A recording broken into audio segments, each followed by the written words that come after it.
why I love this book.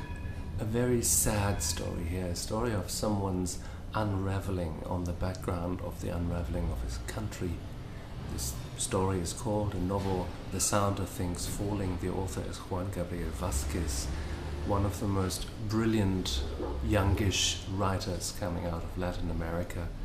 And he tells the story of Antonio, who is a young law professor who tries to keep his own life together and who is shot and severely wounded in a hit-and-run shooting that was actually aimed at someone else, who dies during this time. This someone else was a vague friend, and he gets posthumously sucked into the past of this vague friend, and that past opens up the panorama of Colombian history, of drugs and of violence, and of people struggling to lead normal lives, of people struggling to still find a little corner of happiness. And you see how this violence corrodes everyone, makes everyone coarser, damages everyone, but how it makes the need for happiness all the greater, and how people are going to extremes in various ways. Well, Antonio's life is unraveling.